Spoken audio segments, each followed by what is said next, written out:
Sierra de Historias, con Alberto Garín. Carlos I llega a España en 1517.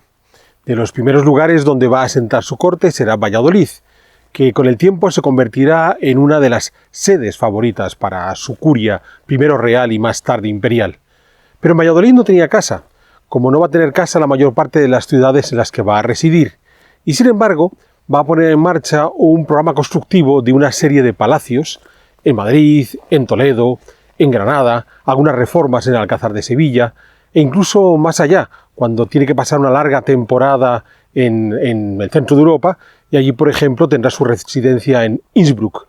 De todos estos palacios, curiosamente, ninguno va a ser el que Carlos considere el definitivo para residir. El último que va a construir, el lugar en el que va a morir, será el cuarto real del monasterio de Yuste. A lo largo del tiempo, Carlos irá cambiando en sus gustos artísticos y arquitectónicos, de modo que cuando termine en Yuste tendrá muy definido cuál era el tipo de espacio en el que quería vivir. Curiosamente, todo lo contrario de los espacios que originalmente había conocido de niño en los Países Bajos, unido a la tradición bajo-medieval gótica, había pasado por el camino, por el mundo clásico que, por ejemplo, podemos ver en el palacio que manda construir en Granada, y termina, insistimos, en Yuste, en un sitio donde recupera sobre todo las tradiciones más vinculadas, como tenemos ocasión de ver, al mundo andalusí.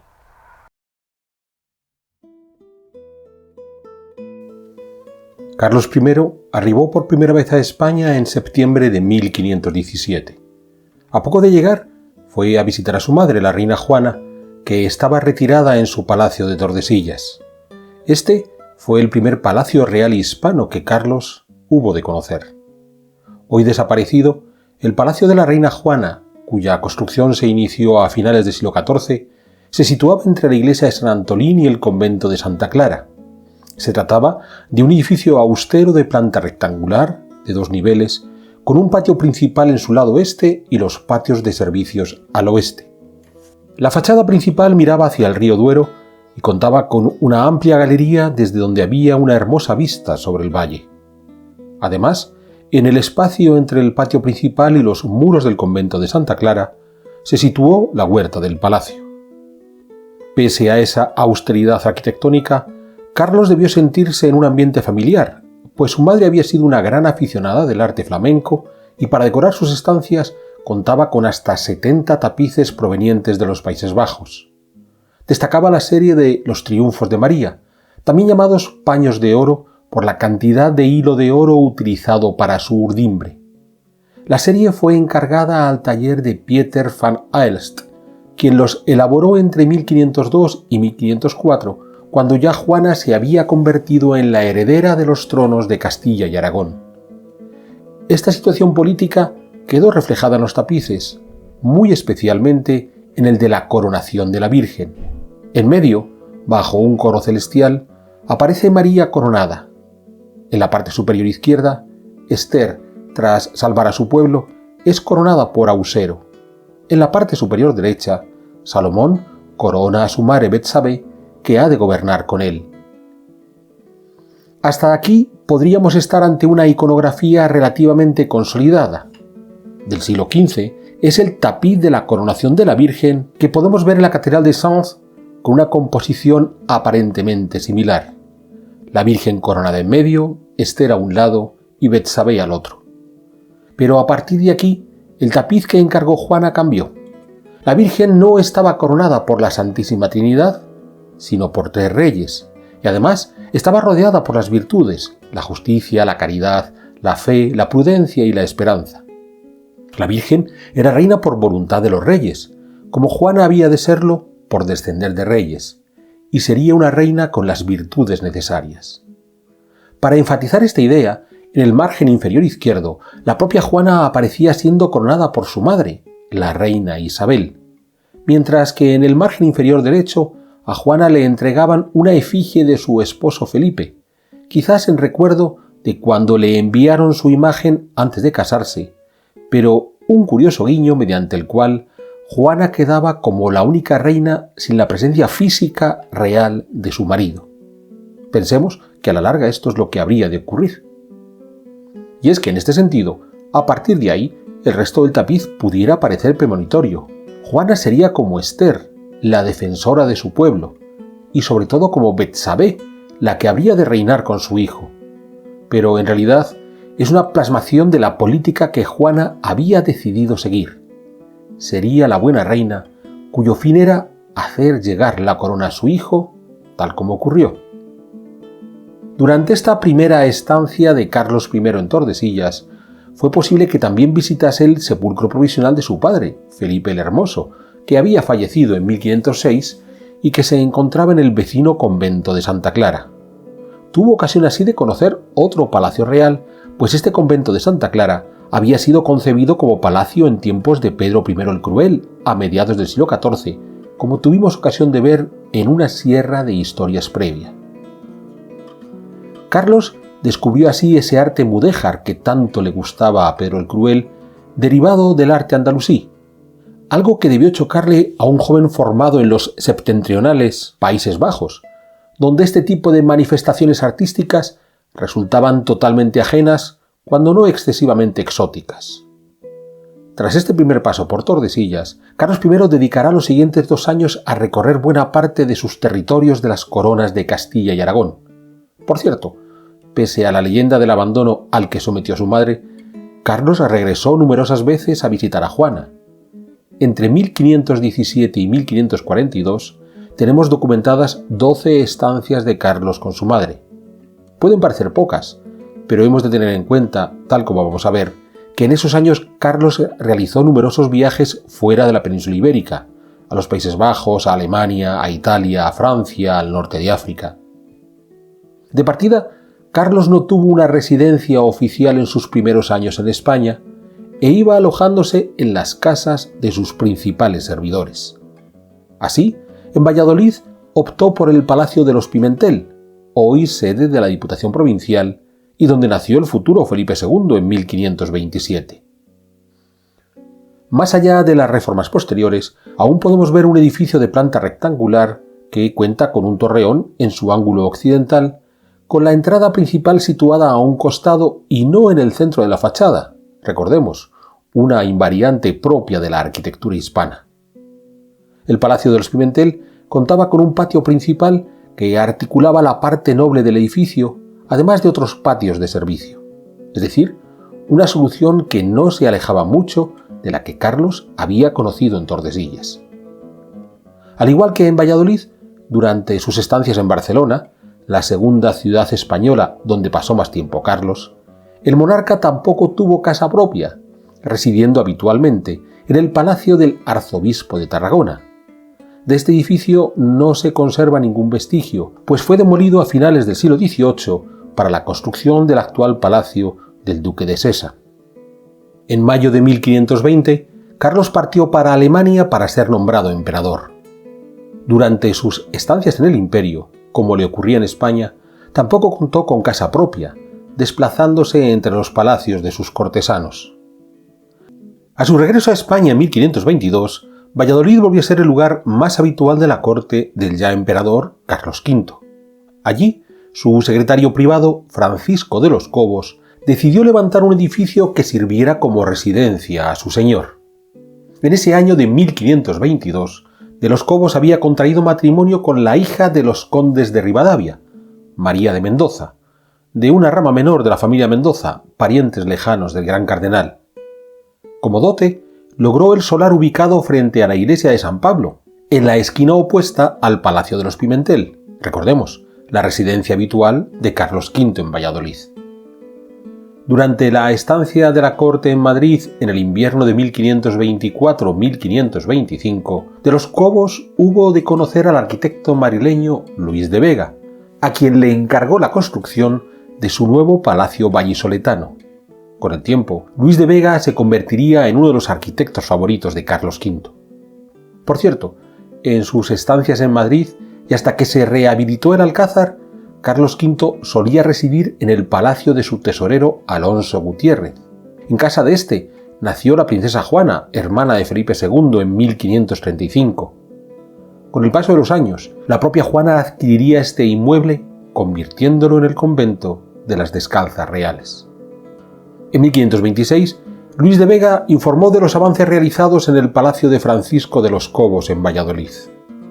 Este palacio es el que a comienzos del siglo XVII se convirtió en Palacio Real y hoy es una sede del Ejército de Tierra. Ha sufrido numerosas modificaciones, de modo que hemos de ser prudentes a la hora de tratar de entender el proyecto de Luis de Vega. Por cierto, sobre su conversión en Palacio Real en el siglo XVII hicimos ya un paseo por la sierra. Para 1526, si observamos los palacios ya citados, el de Tordesillas, el de los Pimentel en la propia Valladolid, el futuro convento de las Descalzas Reales en Madrid, en todos los casos estamos ante caserones sobrios de tradición medieval. Puede ser que Luis de Vega ya intentase introducir algún tipo de novedad renacentista en este nuevo Palacio de los Cobos. Aquí hemos de ser cuidadosos, pues habitualmente se considera que el Colegio de Santa Cruz, mandado construir por el gran cardenal Mendoza a partir de 1486, es el primer ejemplo de la arquitectura renacentista, no solo en Valladolid, sino en toda Castilla. Pero en realidad, esa obra inicial respondía a las formas góticas, de las que aún se conservan los contrafuertes en fachada o el propio patio principal, pues el resto del conjunto ha sufrido numerosas modificaciones, esta sí en lenguaje clásico, a partir de avanzado el siglo XVI. Regresemos entonces al Palacio de Francisco de los Cobos. Sabemos que Luis de Vega planteó una fachada de grandes dimensiones organizada a partir de un eje central donde se ubicaría la puerta principal. Esa gran fachada podría observarse en su totalidad gracias a la plaza que quedaba frente a la iglesia de San Pablo. Todos estos rasgos, la escenografía exterior, la simetría en la fachada, sí nos están hablando de lo que se estaba construyendo en la Italia renacentista. Quizás, al acceder al patio, vemos como Luis de Vega aún no manejaba todo ese repertorio renacentista. Para empezar, la puerta se volcaba sobre una esquina del patio, no en su eje central. Pero es que los capiteles no respondían al repertorio considerado clásico, y los arcos del nivel inferior eran carpaneles y los de la galería superior deprimidos rectilíneos. En ningún caso los de medio punto que se habría esperado de un buen palacio italiano de comienzos del XVI. Luis de Vega había tenido ocasión de ver algún grabado de la arquitectura más reciente de Italia, pero no había tenido tiempo de entenderlo en su totalidad. La parte esencial del palacio estaba concluida para 1529, pero poco después Francisco de los Cobos hará que Luis de Vega añada nuevos elementos que entonces sí hagan más clásica su casa. Mientras Luis de Vega construía el nuevo palacio de Francisco de los Cobos, se había ido negociando el matrimonio de Carlos V con su prima Isabel de Portugal, una negociación que ya venía de años atrás, pero que se cerró en firme en 1525. El enlace se iba a celebrar en Sevilla y Carlos V viajó desde Madrid, pasando por Talavera de la Reina y Trujillo, y entrando en Andalucía por el Real de la Jara, para así llegar a Sevilla. Hemos de pensar que esta fue la primera y única vez en su vida que cruzó Extremadura hasta su retiro definitivo en Yuste, muchos años después. Y tal como vemos, en este viaje no llegó a pisar la comarca extremeña de la Vera, donde se encuentra Yuste, y donde había de pasar sus últimos días. El 3 de marzo de 1526, Isabel de Portugal ya estaba en Sevilla. Carlos V llegó una semana después, el 10 de marzo, y ese mismo día por la noche se celebró el matrimonio en el Real Alcázar. El 13 de mayo, la comitiva imperial dejó Sevilla. Primero pasó por Córdoba, donde se cuenta que Carlos V se reprochó haber aprobado la nueva catedral tardogótica que se estaba construyendo dentro de la mezquita, un proyecto de Hernán Ruiz el Viejo. Recordemos que esa reforma de la catedral había sido auspiciada por el obispo Alonso Manrique, quien desde su nombramiento para la sede cordobesa en 1516 había peleado por reforzar los principios católicos de su diócesis. En 1523, Carlos V había aprobado las obras de la catedral dentro de ese espíritu de reforzar el catolicismo, y no renegó de ellas en 1526, aunque la leyenda diga lo contrario. Por fin, el 4 de junio, la pareja imperial, Carlos e Isabel, llegaron a Granada, donde permanecerían hasta diciembre. La mayor parte del tiempo se alojaron en la Alhambra, que de esta manera recuperó, por última vez, su condición de residencia de monarcas. Para Carlos V, aquellos meses en Granada con la emperatriz Isabel fueron de los momentos más felices de su vida. De ahí que no sorprenda su empeño por hacerse construir su propio palacio, quizás con miras a establecer allí su corte de forma episódica, algo que no habría de ocurrir, pues cuando los monarcas se retiraron en diciembre de 1526, nunca más volvieron en vida a Granada. El Palacio de Carlos V en la Alhambra de Granada es uno de los edificios que más debate ha provocado en la historiografía del arte. De partida por su autoría, tradicionalmente atribuida a Pedro Machuca, quien fue capaz, quizás, de plantear un edificio clásico que había de insertarse dentro de la antigua fortaleza nazarí. Cuando este proyecto se traza en 1526, esa es la idea, demostrar la victoria de los cristianos sobre los musulmanes. Ya en el siglo XVIII, la visión que van a tener los ilustrados es que el Palacio de Carlos V representaba la victoria de la razón sobre las pasiones islámicas. Pero a partir del siglo XIX, este palacio comenzó a ser criticado por haber roto una especie de perfecta belleza que habían logrado los nazaríes en la Alhambra de Granada. En cualquier caso, lo curioso es que, pese a que sus trazas, como decía, son de 1526, en un momento en que lo que planteaba Machuca era tremendamente novedoso, cuando empieza a ejecutarse para 1535, ya esas modas clásicas están por doquier en la península ibérica y Granada no resultaba tan llamativo como podía haber sido una década atrás. Pero es que además, a partir de 1637 las obras se detuvieron de forma casi permanente, no llegó a cubrirse de aguas el edificio y hubo que esperar hasta mediados del siglo XX para que se concluyera el trabajo, no el conjunto que había planteado Machuca, sino un proyecto menor ya con un carácter museográfico. El resultado es que, pese a lo trascendental que pudo haber sido el planteamiento inicial en 1526, a la larga la influencia que este palacio ejerció en el propio siglo XVI y en las centurias siguientes fue menor de la que podía haberse esperado. Pero la historia de este Palacio de Carlos V en la Alhambra lo veremos la próxima semana.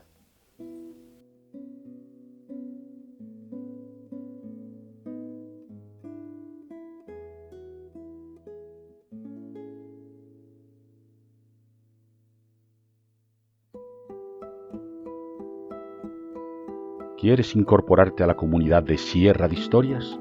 Pulsa el botón Unirme, apóyanos con tu contribución y conviértete en miembro de nuestro canal.